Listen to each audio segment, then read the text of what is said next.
بسم اللہ الرحمن الرحیم۔ تمام سننے اور دیکھنے والوں کو السلام علیکم۔ حضرت تمیم داری رضی اللہ عنہ بیان کرتے ہیں کہ ہم ایک دن حضور اکرم صلی اللہ علیہ وآلہ وسلم کی بارگاہ اقدس میں حاضر تھے کہ ایک اونٹ بھاگتا ہوا آیا۔ حضور اکرم صلی اللہ علیہ وآلہ وسلم کے سر انور کے پاس آ کر کھڑا ہو گیا، جیسے کان میں کوئی بات کہہ رہا ہو۔ آپ صلی اللہ علیہ وآلہ وسلم نے فرمایا کہ اے اونٹ پرسکون ہو جا، اگر تو سچا ہے تو تیرا سچ تجھے فائدہ دے گا، لیکن اگر تو جھوٹا ہے تو تجھے اس جھوٹ کی سزا ملے گی۔ بے شک جو ہماری پناہ میں آ جاتا ہے اللہ تعالیٰ بھی اسے ایمان دے دیتا ہے، اور ہمارے دامن میں پناہ لینے والا کبھی نامراد نہیں ہوتا۔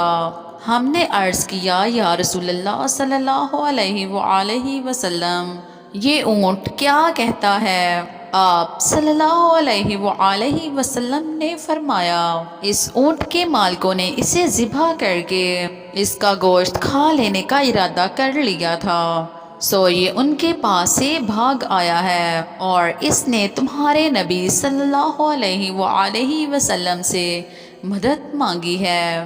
ابھی ہم سب اسی گفتگو میں مشغول تھے کہ اس اونٹ کے مالک بھاگتے ہوئے آئے۔ جب اونٹ نے ان کو آتے ہوئے دیکھا تو وہ دوبارہ حضور اکرم صلی اللہ علیہ وآلہ وسلم کے سر مبارک کے قریب ہو گیا، اور آپ صلی اللہ علیہ وآلہ وسلم کے پیچھے چھپنے لگا۔ ان کے مالکوں نے عرض کیا کہ یا رسول اللہ صلی اللہ علیہ وآلہ وسلم، یہ ہمارا اونٹ ہمارے پاس سے 3 دن سے بھاگا ہوا ہے، اور آج یہ ہمیں آپ کی خدمت میں ملا ہے۔ اس پر آپ صلی اللہ علیہ وآلہ وسلم نے فرمایا کہ یہ میرے سامنے شکایت کر رہا ہے، یہ کہتا ہے کہ تمہارے پاس کئی سال تک پلا بڑھا، جب موسم گرما آتا تو تم گھاس اور چارے والے علاقوں کی طرف اس پر سوار ہو کر جاتے، اور جب موسم سرما آتا تو تم اسی پر سوار ہو کر گرم علاقوں کی جانب کوچ کرتے۔ اب جب کہ یہ خستہ حال کی عمر کو پہنچ گیا ہے تو تم نے اسے ذبح کر کے اس کا گوشت کھا لینے کا منصوبہ بنا لیا ہے۔ انہوں نے عرض کیا کہ خدا کی قسم یا رسول اللہ صلی اللہ علیہ وآلہ وسلم، یہ بات بالکل اسی طرح ہے جیسے آپ نے بیان فرمائی ہے۔ اس پر حضور صلی اللہ علیہ وآلہ وسلم نے فرمایا، ایک اچھے خدمت گزار کی اس کے مالکوں کی طرف سے کیا یہی جزا ہوتی ہے؟ وہ عرض گزار ہوئے کہ یا رسول اللہ صلی اللہ علیہ وآلہ وسلم، اب ہم نہ اسے بیچیں گے اور نہ ہی اسے ذبح کریں گے۔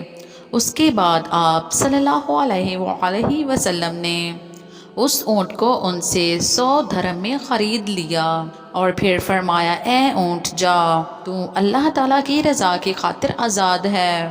اس اونٹ نے حضور سرور کائنات صلی اللہ علیہ وآلہ وسلم کے سر مبارک کے پاس اپنا منہ لے جا کر کوئی آواز نکالی تو آپ صلی اللہ علیہ وآلہ وسلم نے فرمایا، آمین۔ اس نے پھر دعا کی، آپ صلی اللہ علیہ وآلہ وسلم نے فرمایا، آمین۔ اس نے پھر دعا کی، آپ صلی اللہ علیہ وآلہ وسلم نے پھر فرمایا، آمین۔ اس نے جب چوتھی مرتبہ دعا کی تو آپ صلی اللہ علیہ وآلہ وسلم آپ دیدہ ہو گئے، آنکھوں سے آنسو بہنے لگے۔ ہم نے عرض کیا یا رسول اللہ صلی اللہ علیہ وآلہ وسلم، یہ اونٹ کیا کہہ رہا ہے؟ آپ صلی اللہ علیہ وآلہ وسلم نے فرمایا، اس نے ایک دفعہ کہا کہ اے نبی مکرم، اللہ تبارک و تعالی آپ کو اسلام اور قرآن کی طرف سے بہترین جزا عطا فرمائے۔ میں نے کہا، آمین۔ پھر اس نے کہا، اللہ تعالیٰ قیامت کے روز آپ کی امت سے اسی طرح خوف دور فرمائے جس طرح آپ نے مجھ سے خوف کو دور فرمایا ہے۔ میں نے کہا، آمین۔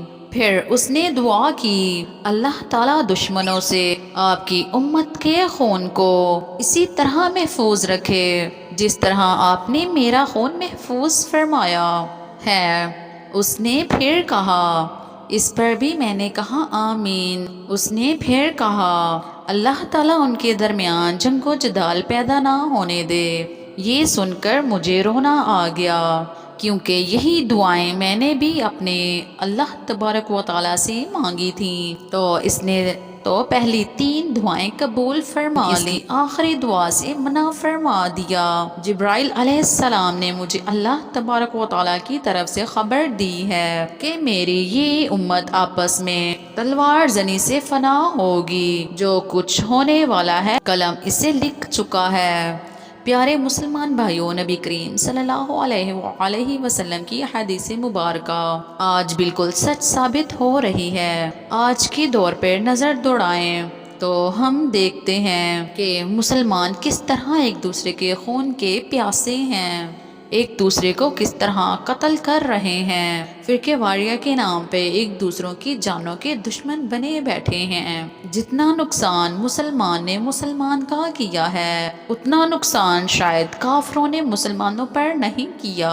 ہمیں چاہیے کہ ہم اللہ تبارک و تعالیٰ کی رسی کو مضبوطی سے تھام لیں، فرقہ واریہ کو ختم کریں، ایک امت بن جائیں اور آپس کی نفرتوں کو ختم کر دیں۔ مسلمان کا بھائی ہے، آپس میں پیار و محبت سے رہیں۔ اللہ تبارک و تعالیٰ سے دعا ہے کہ اللہ تبارک و تعالیٰ ہم سب کو سمجھنے اور ان سب باتوں پر عمل کرنے کی توفیق عطا فرمائے۔